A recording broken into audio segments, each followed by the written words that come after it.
Allah barakatuh. ala umuri dunia wa din. Wassalatu wassalamu ala asyrofil anbiya wal mursalin wa ala alihi washabbihi ajmain. Pertama kali saya ingin terima kasih kepada NPMS yang sudah mengangkat profil pemikiran Mas Dawam di dalam seri Enlightenment ini. Ini sesuatu yang sangat penting karena Mas Dawam ini adalah tokoh pemikir Muslim Indonesia yang relatif jarang dibicarakan. Iya. Dibicarakan.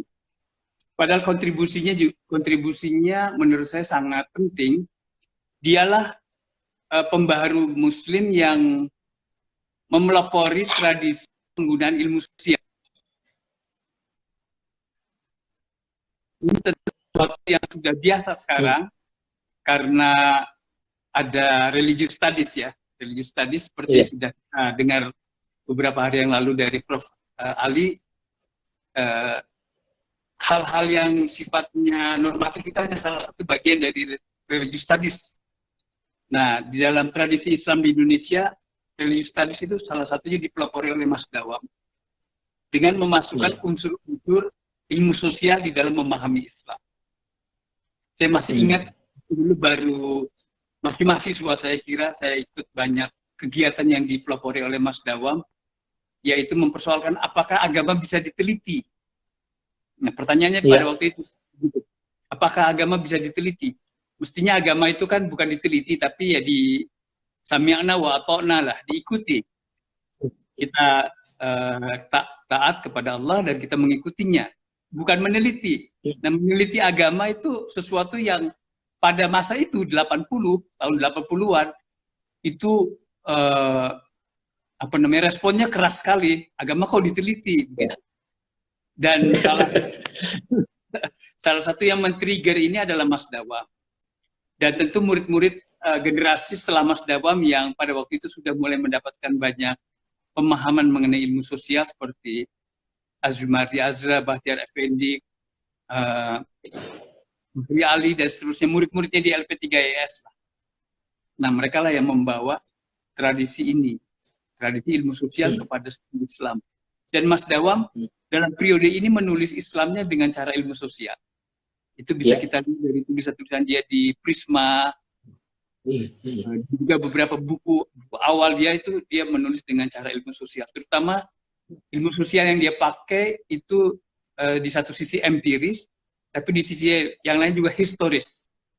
Kalau keunikan kalau kita membaca buku Mas Dawam di periode-periode awal itu adalah beliau menulis mengenai Islam berdasarkan sejarah Islam, sangat kuat segi historisnya.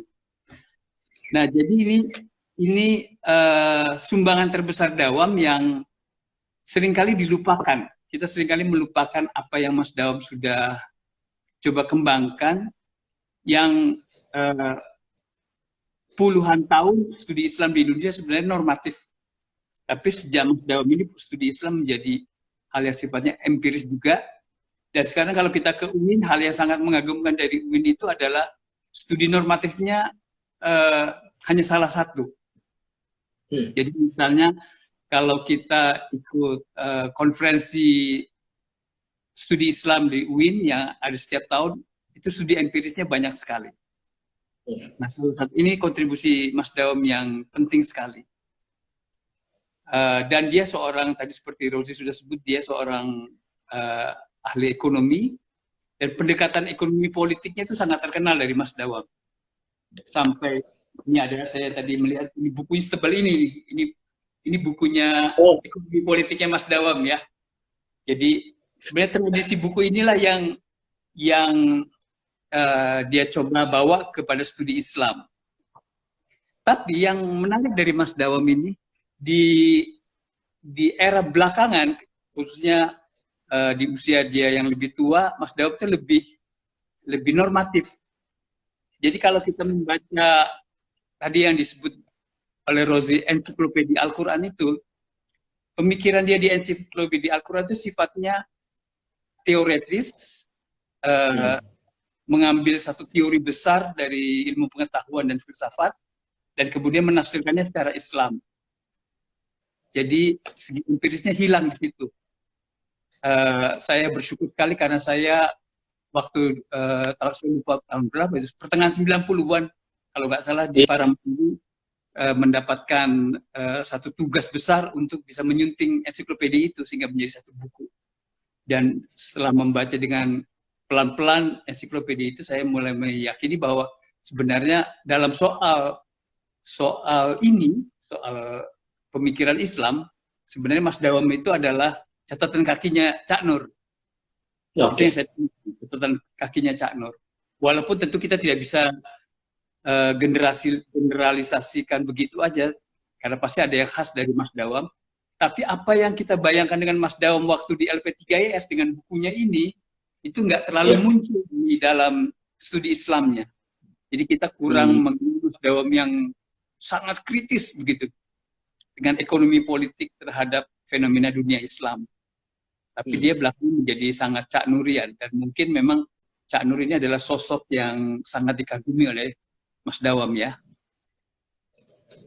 Gitu Rozi. Mungkin kita mulai dari situ. Oke, iya Mas Budi. Nah, sebetulnya saya masih masih penasaran apa sih yang sebetulnya melatari Mas Dawam, minat Mas Dawam terhadap studi Al-Quran. Oh iya, ya itu ada ceritanya sendiri, cerita yang sangat personal di mana dia ketemu dengan seseorang ustadz lah atau ulama gitu yang membuat dia kagum karena dia menguasai ilmu Al-Quran. Dan pada waktu itu dia mulai berpikir, oh mestinya dia juga mengeksplorasi Al-Quran. Apalagi Al-Quran ini adalah kitab suci yang menjadi pegangan umat Islam di Indonesia yang sangat penting, melebihi segalanya. Oleh karena itu dia kalau mau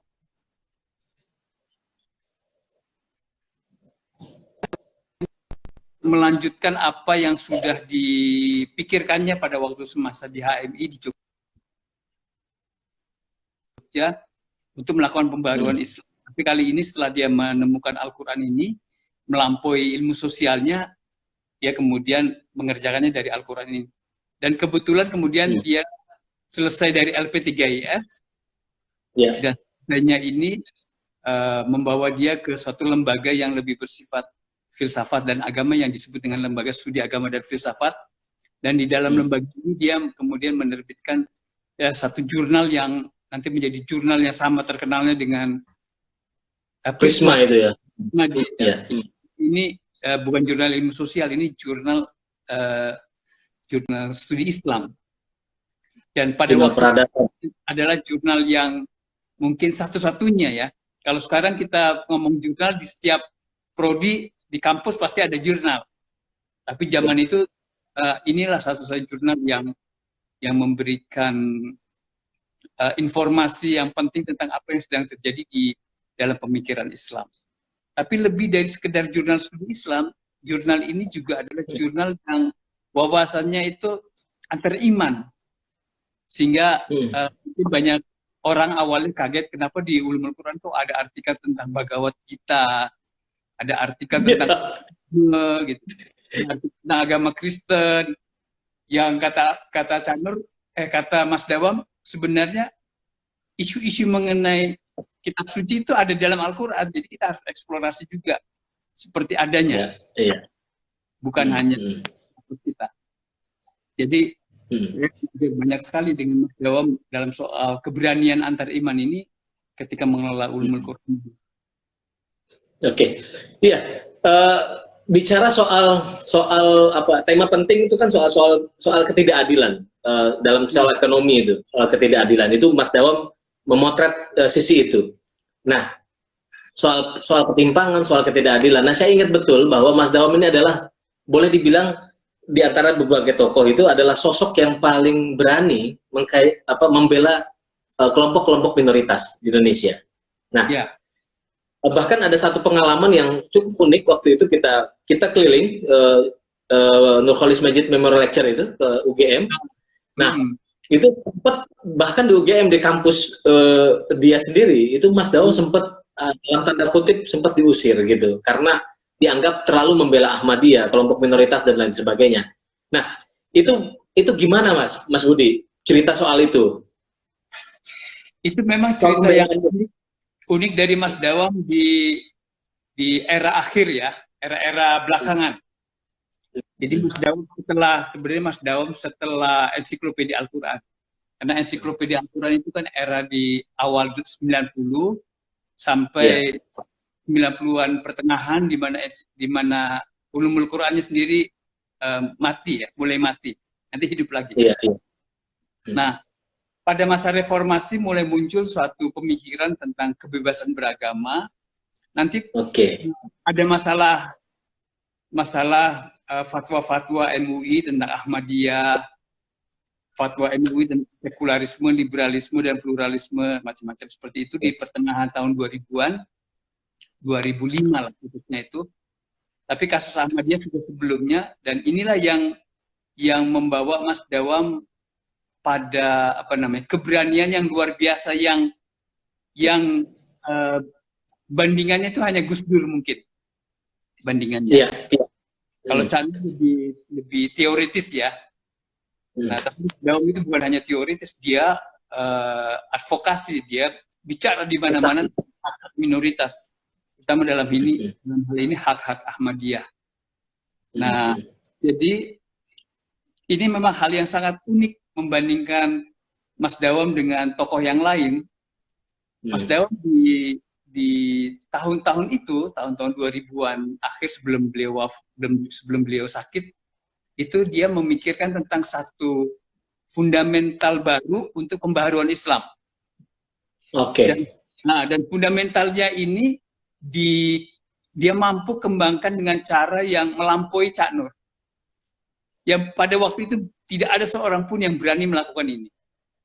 Jadi coba sebentar tentang Cak Nur ya. Kalau Cak Nur dia mengatakan sekularisasi tapi bukan sekularisme.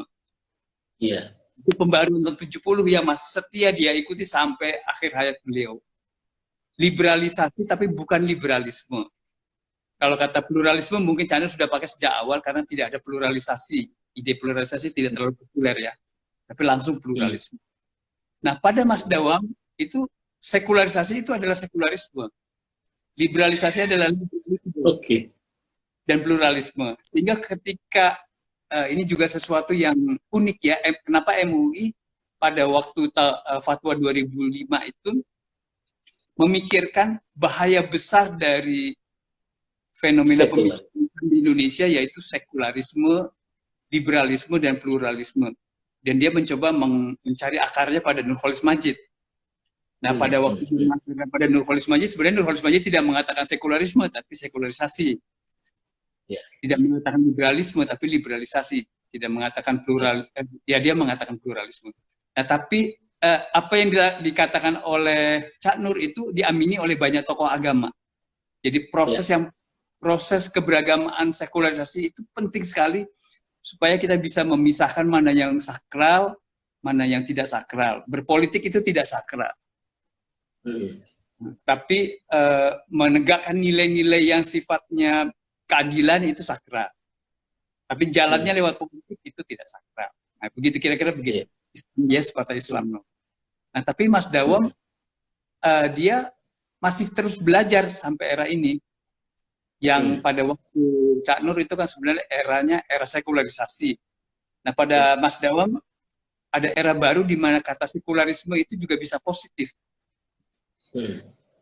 Seperti sekularisme di Amerika itu beda dengan sekularisme di Eropa. Sehingga kemudian Mas Dawam melawan habis-habisan fatwa MUI itu, dan bahkan dia sebelum wafat dia sempat menerbitkan satu buku kumpulan karangannya tentang 3 isu itu, dan dia menyebutnya ini sebagai trilogi pembaharuan Islam.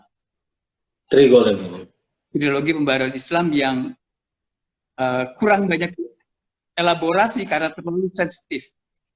Jadi di Islam di Indonesia ini 3 kata itu tadi, SPL itu adalah kata paling kotor di dalam pemikiran Islam, sehingga Mas Dawam terlupakan. Tapi ini adalah sumbangan yang sangat penting dari Mas Dawam yang mungkin nanti suatu hari pasti akan dibicarakan lagi. Ketika istilah ini tidak menjadi istilah yang kontroversi, tapi istilah biasa dalam pemikiran dan keilmuan.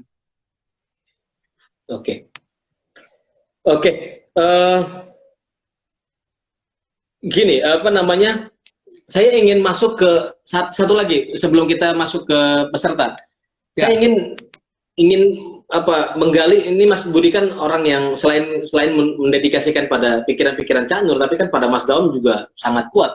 Saya ingin Mas Daum itu kan seorang ekonom, apa artinya di akhir-akhir itu kan bicara soal ekonomi Islam, ya kan? Tetapi bukan sebatas pada sektor keuangan, tetapi lebih pada dieksplorasi pada soal pelembagaan keuangan Islam. Nah itu Mas Budi gimana soal itu? Pikiran ya, Mas Dawang. Mas Dawa memang sangat menarik dalam soal pemikiran ekonomi Islam. Dia tidak apa namanya, dia tidak terlalu banyak disetujui oleh para tokoh-tokoh ekonomi Islam di Indonesia, terutama yang ujungnya adalah membuat bank Islam ya. Iya, Karena iya itu dia. perbankan syariah. Karena menurut Mas Dawam, riba itu, bunga bank itu bukan riba. Suatu pandangan yang diamini oleh Muhammadiyah, atau karena dia orang Muhammadiyah, dia mengamini ini juga. Nah, karena itu kemudian dia menganggap bahwa semua istilah-istilah yang ada di dalam perbankan syariah itu istilah-istilah yang sebenarnya hanya bertakik-takik gitu. Istilah-istilah yang canggih, tapi sebenarnya yang dikerjakan riba juga. Apa yang disebut dengan riba. Maksudnya mengambil profit juga ya. Nah, di situ Iya, profit. Mas Dawam menjadi tidak terlalu disukai dalam gerakan ekonomi syariah ini, sehingga nama Mas Dawam sepertinya hilang gitu. Tapi menariknya Mas Dawam, dia masih terus menulis sampai akhir hayatnya tentang ekonomi Islam.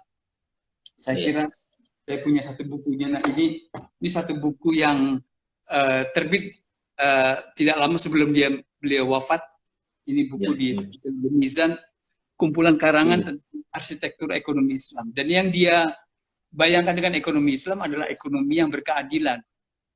Iya. Nah, karena dia sudah memahami ekonomi kapitalisme, ekonomi sosialisme, bagaimana Islam mendayung di antara dua karang ekonomi itu. Nah, sebenarnya dia masih konsisten dengan apa yang dilakukan di LP3IS, bahwa seharusnya Islam itu bisa mendayung di antara dua karang ideologi kapitalisme dan sosialisme, dan itu menurut dia adalah ekonomi Islam. Ekonomi yang berbasiskan pada moral ya, pada moral dan keadilan yang kuat ya. Yang itu mengarahnya kepada sosialisme sebenarnya. Iya, jadi sebetulnya konsep koperasi yang lebih menanamkan ajaran-ajaran Islam yang dia percayai bahwa lembaga itu, semodel itu bisa apa artinya ya? Bisa mengentaskan kemiskinan lah kira-kira gitu. Itu cita-cita Mas Dom yang saya. Oke, saya Mas tidak mendapatkan tempat ya secara institusional untuk merealisir ide-idenya ini karena terlalu banyak mungkin dicurigai ya. Oke, jadi kita pertanyaan ya. Ada pertama dari Asep Abdurrahman. Ya. Saya bangga menjadi orang Indonesia. Saya bangga Indonesia punya Mas Dawam. Saya penasaran dengan epistemologi keilmuannya. Mohon pencerahan. Epistemologi keilmuan. Iya. Ini apa maksudnya epistemologi? Mungkin pemikiran itu kali ya, pemikiran Islam ya. Ya. Kalau kita mengikuti Al-Jabiri, maka sebenarnya Mas Dawam itu adalah orang yang epistemologinya itu empiris rasional. Al-Jabiri itu. Jadi satu epistemologi yang mencoba untuk mengembangkan keilmuan berdasarkan suatu empirisisme, tapi juga rasionalisme sekaligus. Nah, ini sesuatu yang penting sekali ya, karena itu pada diri Mas Daum sebenarnya teologi juga sangat penting, karena teologi itu kan rasional. Nah, cuma dalam soal epistemologi ini Mas Daum belum mengembangkannya secara lebih mendalam ya, karena mungkin pada waktu di Elsaf belum dimungkinkan mengenai itu. Cuma perhatian Mas Daum pada epistemologi keilmuan itu memang uh, berlatar belakang pada dirinya seorang ilmuwan. Sehingga empirisisme itu buat Mas Dawam sangat penting. Oke. Mas Budi, ini saya lanjut dengan pertanyaan dari Irfan Muhammad. Nah, ya. Kata beliau, Mas Dawam itu seperti semangka. Jadi di luarnya hijau, di dalamnya itu merah. Jadi sosialis nih kayaknya. Gimana menurut Mas Budi? Itu Mas Dawam waktu di LP3IS. Oke. Kalau Mas Dawam waktu di Alsaf itu Islamnya Islam apa ya? Islam. Jadi dalamnya nggak merah. Jadi itu ada istilah untuk Mas Dawam, Islamnya Islam semangka. Maksudnya itu di luarnya hijau Islam, tapi kalau dibelah ini merah. Sebenarnya kiri dalam arti dia kritis karena banyak dipengaruhi oleh Marxisme, dipengaruhi oleh ekonomi politik, dipengaruhi oleh teologi pembebasan. Saya masih ingat waktu dia masih di LP3IS, di mana dia sangat tertarik tentang penafsiran teologi tanah. Teologi tanah. Jadi pada waktu itu ada seorang Islam kiri atau kiri Islam, namanya Hasan Hanafi, yang bukunya baru mulai terbit di Indonesia, edisi terjemahannya, dan salah satu karangan yang dia sangat kagumi dari Hasan Hanafi ini adalah tentang teologi tanah. Dan pada waktu itu dia meminta pada staf-stafnya di LP3IS untuk mulai memikirkan satu teologi baru yang beda dengan teologi Mu'tazilah, Harun Nasution, atau teologi apa ya, rasional atau peradaban seperti Cak Nur. Dan teologi itu harus, ya kalau istilah tadi harus Islam semangka itu. Teologi yang punya concern kepada banyak orang. Nah, salah satu masalah yang melibatkan begitu banyak orang di Indonesia adalah masalah pertanahan ini. Ya sekarang disebut dengan agraria. Nah, dan pada waktu itu sudah memikirkan mengenai soal ini, dan tapi sayangnya tidak dieksplorasi lebih lanjut ya. Kenapa? Tapi kalau kita merefleksikan masalah agraria sekarang ini, masalah agraria di Indonesia itu masalah yang sangat kompleks dan rentan sekali untuk memunculkan konflik di Indonesia. Dan kita nggak punya teologi tanahnya, yang kiri maupun yang kanan. Nah, kiri maupun yang kanan. Mungkin kalau yang kanan ya sudah menjustifikasi aja ya bahwa itu sesuatu yang biasa. Tapi yang kiri tidak. Nah, ini adalah bagian dari Mas Dawam di era LP3IS, di era Islam semangka itu yang kurang dielaborasi, padahal dia punya kemampuan itu. Dia kurang membawa teologi pembebasan ke alam pemikiran di Indonesia. Padahal itu mestinya itu kemampuannya ya. Dia terlalu terserap pada Cak Nur sehingga kemudian hilang itu teologi pembebasannya. Begitu mengagumkan Cak Nur bagi Mas Dawam sehingga hilang teologi pembebasannya. Oke. Iya. Ini sebetulnya ada pertanyaan yang dekat-dekat, tapi saya nanti aja nih. Ini soal mempertanyakan posisi Mas Dawam apakah sebagai seorang Marxis katanya. Marxis. Oke. Iya. Ya. Apakah seorang Marxis? Bagaimana? Apakah Mas Dawam seorang Marxis katanya? Kata Melva. Iya. Kalau saya pernah tanya itu pada Mas Dawam dan dia bilang iya, dia seorang Marxis. Marxis dalam arti dia percaya bahwa seluruh bangunan disebut dalam pemikiran Karl Marx, struktur atas itu ditentukan oleh struktur bawah, oleh ekonomi politik. Jadi ekonomi politik ini menentukan bagaimana cara kita berpikir, bagaimana cara kita mengambil keputusan. Nah, jadi dalam soal ini ya. Tapi itu cadar LP3IS ya, sekali lagi. Iya. Kalau cadar di Alsaf dia sudah Weber.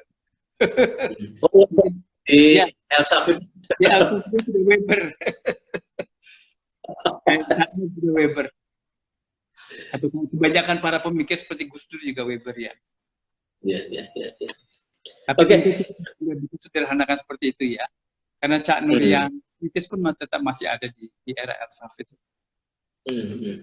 Oke. Mas Budi, ini ada dari Alkaf. Kawan kita dari Aceh kayaknya nih, Alkaf ini. Bagaimana Mas Budi melihat legasi untuk Islam Indonesia, Mas Dawam, mengenai keberpihakannya pada sekularisme, liberalisme, dan pluralisme? Ya, kalau saya mencoba untuk memikirkan isu, kita sebut aja sederhananya SPL ya, SLP. Nah, itu sebenarnya pemikiran visioner Mas Dawam yang pada suatu hari pasti akan dibicarakan. Tapi sekarang mungkin belum waktunya. Bersama Mas Dawam saya pernah membuat satu usaha untuk mengerti masalah ini dengan tim dari teman-teman Elsaf pada waktu itu, dengan mewawancara 70 orang ahli Islam, ahli filsafat, ahli sosial, untuk melihat bagaimana pandangan mereka tentang SLP ini. Nah, secara umum sebenarnya kalau kita lihat pikiran-pikiran 70 orang ini, pada umumnya masalah ini bukan masalah yang kontroversial lagi. Jadi artinya apa yang dipikirkan oleh Mas Dawam itu sudah diamini, sudah dijalankan oleh kalangan Muslim dan pemikir di Indonesia. Cuma sebagai istilah dia kontroversial, sebagai istilah. Maka kalau kita mau bikin acara mengenai pluralisme misalnya di pesantren, janganlah pakai kata pluralisme. Tapi diomongin pluralisme juga di dalamnya, tentang kemajemukan. Kalau istilah sekarang kita pakai istilah ginilah. Kalau mau bicara sekularisme kita bicara tentang kebangsaan. Kalau bicara liberalisme kita bicara kebebasan. Kalau bicara pluralisme kita bicara kemajemukan. 3 kata dalam bahasa Indonesia yang tidak kontroversial. Tapi begitu dia menjadi satu teori sosial, sekularisme, liberalisme, pluralisme, dia menjadi sesuatu yang bisa kontroversial. Karena ada masa lalu ya, sekularisme dengan pemikiran agama, liberalisme dengan kebebasan yang kebablasan, pluralisme tentang menyamakan semua agama. Nah, hal-hal seperti itu udah nggak produktif lagi, sehingga kemudian Mas Dawam pakai istilah yang tadi dalam bahasa Indonesia. Tapi pada akhirnya kalau kita bicara secara keilmuan ya, kita akan masuk ke isu-isu itu. Artinya sekularisme itu sesuatu, Indonesia itu bukan, kalau kita sebut Indonesia itu negara Pancasila, itu adalah sekularisme. Di dalamnya diakui hak asasi manusia, itu adalah liberalisme. Yang di dalamnya ada Bhinneka Tunggal Ika, yang itu adalah pluralisme. Oke. Konsepnya sendiri sebetulnya yang sudah dicurigai. Ya, menjadi kata kotor Islam di Indonesia itu. Oke. Mas Budi, ada pertanyaan berikutnya dari Azwar Anas. Siapa yang dijadikan kiblat Pak Dawam dalam mendalami pemikiran ekonomi Islam? Mas Dawam itu sebenarnya orang yang sangat independen. Dia tidak punya, misalnya kayak Cak Nur Fazlur Rahman atau siapalah sebut yang selalu punya patronnya begitu. Mas Dawam sebenarnya relatif seorang yang independen, sehingga dia berani berpikir sendiri. Oke. Jargon enlightenment dalam filsafat Eropa, sapere aude, itu dia terapkan. Beranilah berpikir sendiri. Nah, Mas Dawam berani berpikir. Jadi dia tidak punya patron. Dia sangat suka dengan tokoh-tokoh yang rasional. Di akhir hayatnya dia sangat suka dengan Arkun, Basam Tibi, bukan Arkun, Basam Tibi. Nah, jadi pemikir-pemikir yang mencerahkan dia selalu sukai, tapi dia tidak pernah berhenti di situ. Mas Dawam pada akhirnya akan menjadi dirinya sendiri. Oke. Keunikan. Iya. Oke. Selanjutnya ada dari pertanyaan dari Karim. Apakah pemikiran Islam itu bukan pemikiran yang kritis? Karena kelahiran Islam itu kan antitesis kejahilian. Ya. Kalau bicara secara general, iya. Kita di dalam ilmu sosial disebut ada prophetic religion, ada priestly religion. Jadi pada dasarnya, pada awalnya semua agama itu adalah prophetic religion.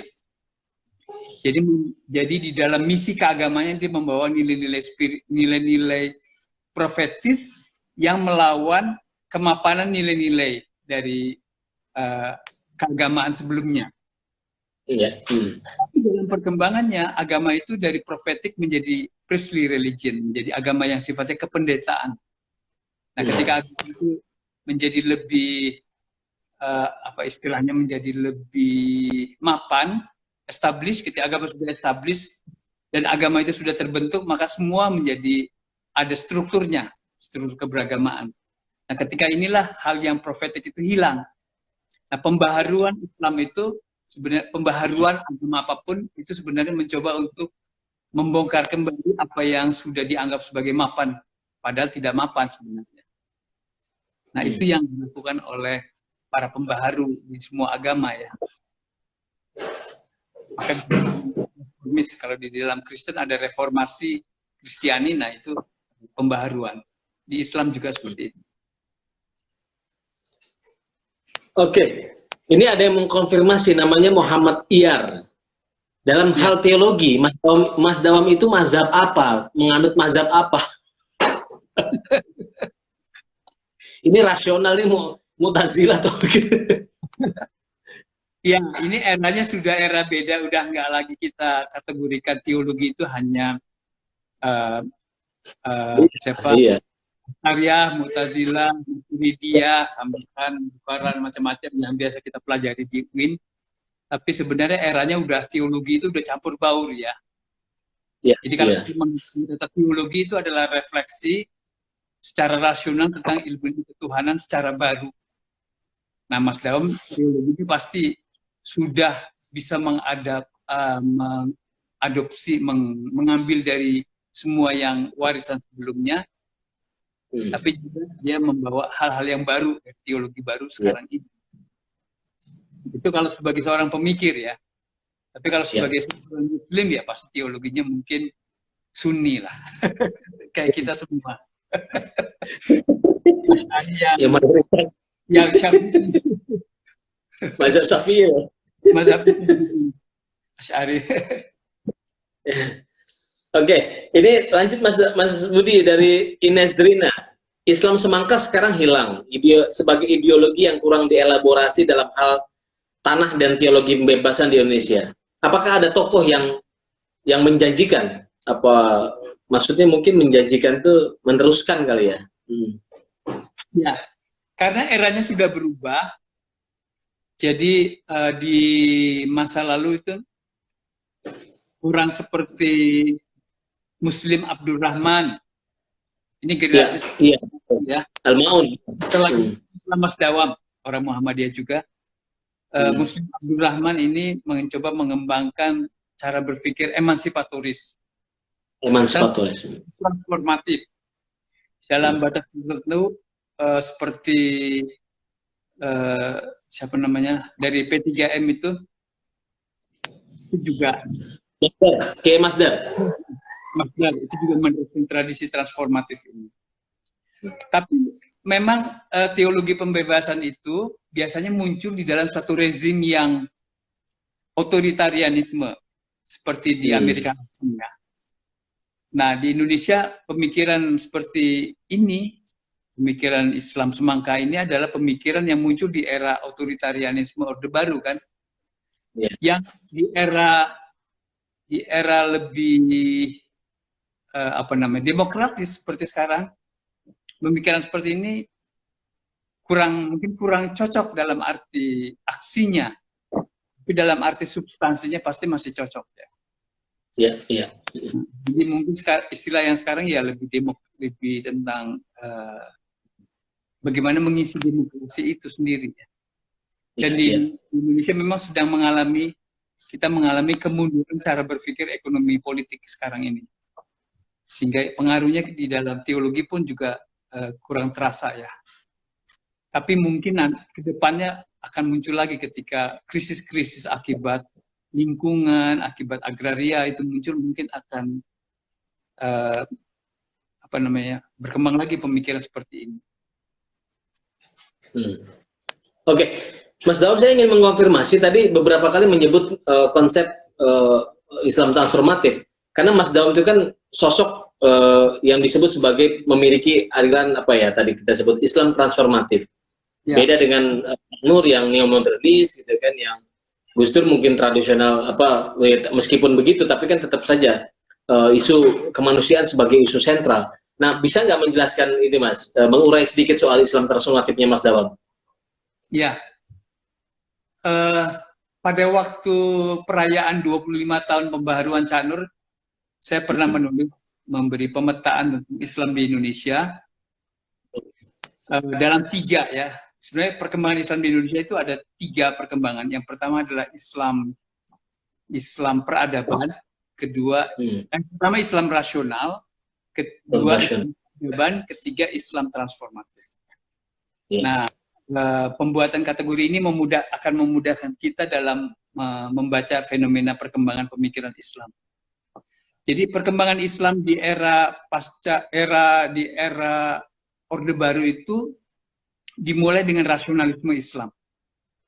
Itu kita mendapatkan tokohnya seperti Harun Nasution yang mengubah wajah se-Indonesia ya. Yang kami menjadi biasa, berpikir rasional dalam beragama itu menjadi biasa. Di sisi yang lain, orang seperti Johan Effendi juga mengembangkan Islam rasional. Karena dia sangat mengagumi tokoh-tokoh rasional dari Ahmadiyah, Lahore terutama, seperti Muhammad Ali. Kemudian, sebagai respon dan mengisi Islam rasional itu muncul Islam peradaban. Nah, ini Islam peradaban ini dikembangkan oleh Cak Nur dengan neomodernisme. Tapi dia juga memegang peradaban Islam, doktrin peradaban itu kan bukunya ya. Jadi Islam peradaban itu salah satu istilah kunci untuk Cak Nur yang mungkin dia pakai sebagai cara untuk mengatakan secara baru modernisme Islam. Itu seperti Cak Nur. Yang Cak Nur dengan Gus Dur itu seperti saling melengkapi ya. Cak Nur di dalam man of ideas, Gus Dur dalam man of action. Sehingga ketika keduanya menyatu atau bersatu, maka muncullah satu Islam Indonesia yang betul-betul memang membayangkan peradaban Islam Indonesia. Tapi ada tokoh lain yang memikirkan tentang sesuatu yang krisis dari Islam peradaban itu. Nah, ini ada yang disebut dengan Islam transformatif. Tokohnya mulai dari Muslim Abdurrahman, Kunto Wijoyo, Mas Dawab sendiri. Yang mereka melihat bahwa yang namanya Islam peradaban, Islam rasional itu bagian dari kapitalisme. Bagian dari kapitalisme yang ada yang diuntungkan di situ, ada yang dirugikan. Dan mayoritas sebenarnya dengan kapitalisme itu dirugikan. Pertama, menyangkut hak-hak kehidupan ekonomi dan mungkin politiknya juga. Nah, Islam itu harusnya sebagai satu agama yang tadi kita sebut profetik itu bisa melakukan transformasi ini. Nah, maka orang seperti Muslim Abdurrahman menerjemahkannya dengan teologi transformatif. Orang seperti Kunto Wijoyo, karena dia lebih tertarik dengan epistemologi, dia menerjemahkan dalam istilah ilmu sosial transformatif. Jadi titik berangkatnya aja yang berbeda. Satu teologi, Muslim suka dengan teologi, Kunto Wijoyo suka dengan ilmu sosial. Tapi keduanya adalah orang yang sangat diinspirasikan oleh Mas Dawam. Oke. Mas Budi, ini saya lanjut dengan pertanyaan dari Ilham Sopu. Ilham Sopu ini dari Palu Elemandar.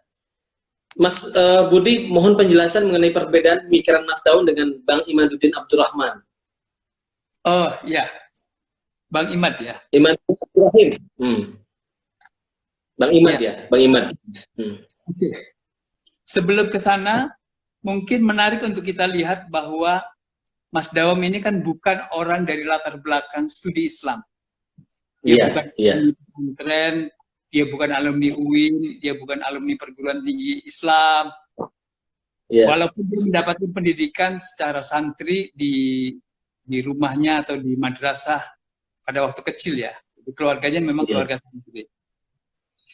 Dari semua tokoh-tokoh pemikir Muslim Indonesia yang tidak berlatar belakang studi Islam, Mas Dawam ini berbeda.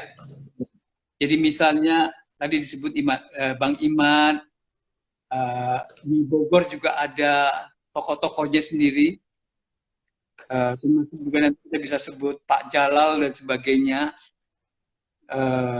Nah, mereka yang berlatar belakang bukan studi Islam tapi mengambil perhatian atau mencoba untuk mengembangkan pemikiran Islam, itu pada umumnya mereka menjadi tokoh-tokoh yang apa kita mau menyebut istilahnya ya, pokoknya kalau vis a vis dengan pemikiran Cak Nur bertentangan.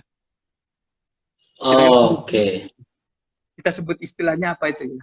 Jadi mereka sangat kritis dan menganggap pemikiran kayak Cak Nur itu sekuler, kayak Gus Dur itu sekuler. Nah, tapi di antara mereka yang latar belakangnya bukan studi Islam, Mas Dawam adalah orang yang mendukung.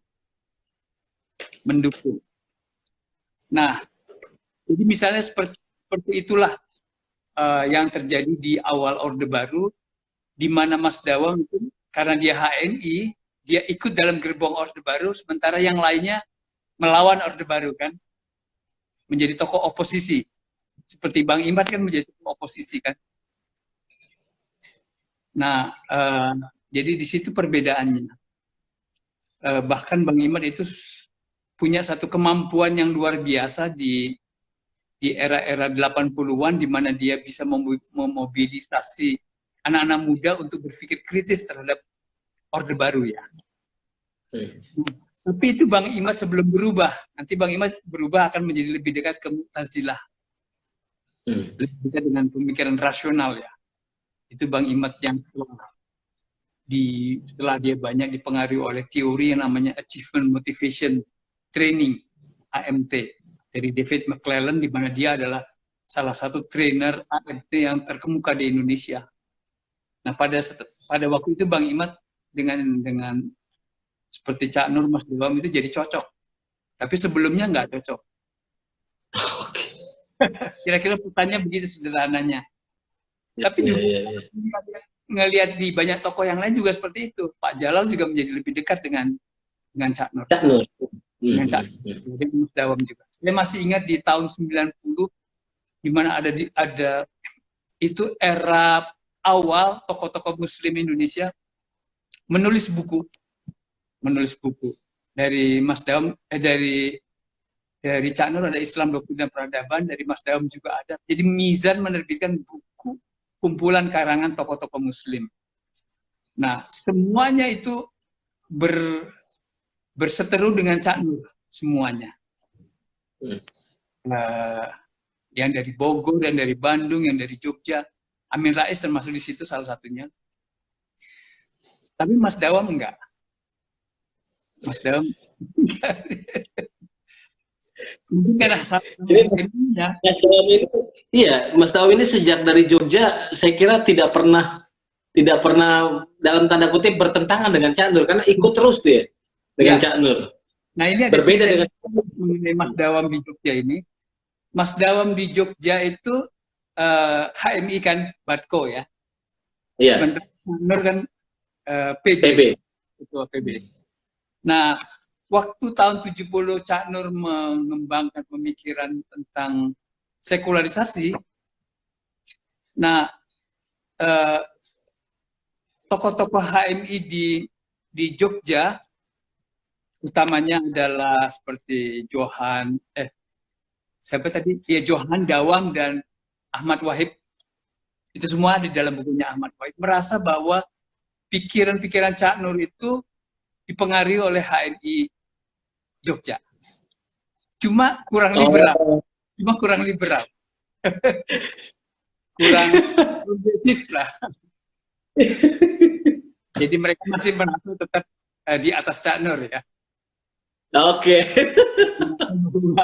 Bahwa Jogja lebih progresif daripada Jakarta. Iya.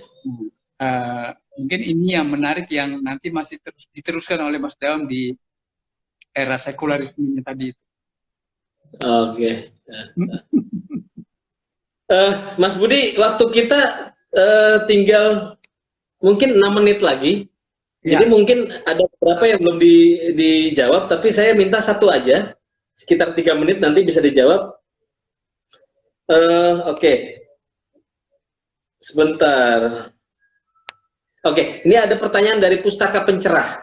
Sekarang ini kita kehilangan sosok-sosok pemikir Islam yang kuat, progresif, dan betul-betul influential atau berpengaruh.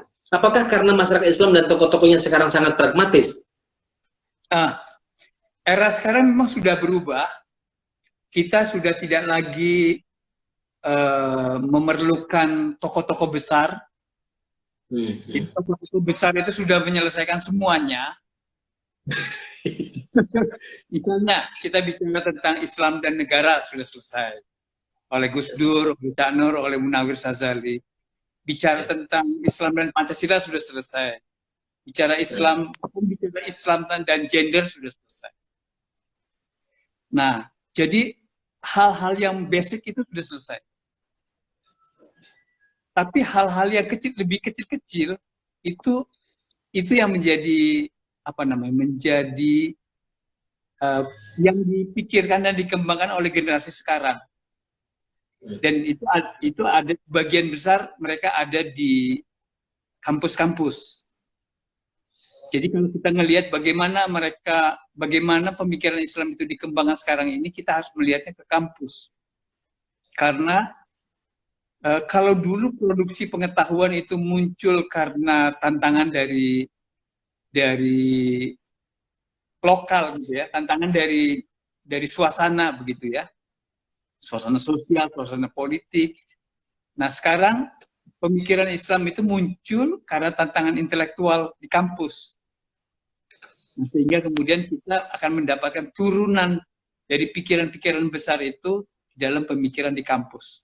Dan kebetulan di kampus sekarang kan sedang ada booming, kalau di era Cak Nur kita menyebutnya booming sarjana, sekarang booming doktor kan di UIN itu, dan di kampus semuanya, dan mereka harus memproduksi pengetahuan.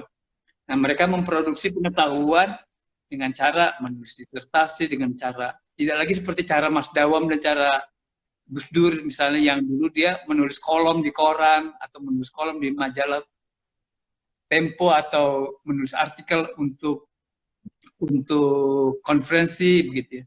Nah, sekarang eranya udah beda. Jadi pemikiran Islam masih terus berkembang, tapi caranya udah berbeda dengan yang di era Mas Dawam dan yang lainnya. Oke. Mas Budi, kita harus selesai karena sudah jam 4:55. Tadi saya mulai lebih awal, jadi saya khawatir nanti tiba-tiba kita putus.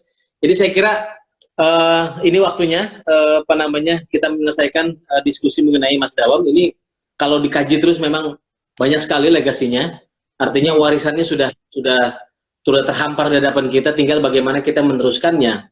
Jadi tadi mulai Islam transformatif yang yang mengorientasikan seluruh pikiran-pikiran dan kerja-kerja intelektual itu pada kemanusiaan, pada kepentingan rakyat. Jadi lebih kepada itu sebetulnya. Jadi mungkin kalau kita flashback seperti orang seperti Mas Dawa, Mas Johan gitu kan, Muslim Abdurrahman, kemudian Cak Nur, itu kan orang-orang yang konsisten pada bidang pembaruan pemikiran Islam, dan pada bagaimana Islam itu menjadi salah satu Islam yang katakanlah yang tampil sebagai Islam yang moderat dan pembelaannya terhadap rahmatan lil alamin. Jadi saya kira itu yang bisa kita highlight pada sore hari ini. Ada banyak sekali tadi yang Mas Budi sampaikan. Terima kasih Mas Budi atas waktunya pada sore hari ini. Teman-teman sekalian yang sudah bergabung, mohon maaf. Pertama saya terima kasih, kedua mohon maaf karena tidak semuanya bisa dijawab oleh Mas Budi soal waktu juga. Jadi nanti mungkin kita bisa bisa di tempat yang berbeda. Oke, saya kira itu yang bisa kita sampaikan. Besok kita ketemu lagi di jam 4 sore mungkin besok dengan Kang Yudi. Dengan Kang Yudi, puasa dan kejernihan berpikir. Saya kira itu, terima kasih. Wassalamualaikum warahmatullahi wabarakatuh.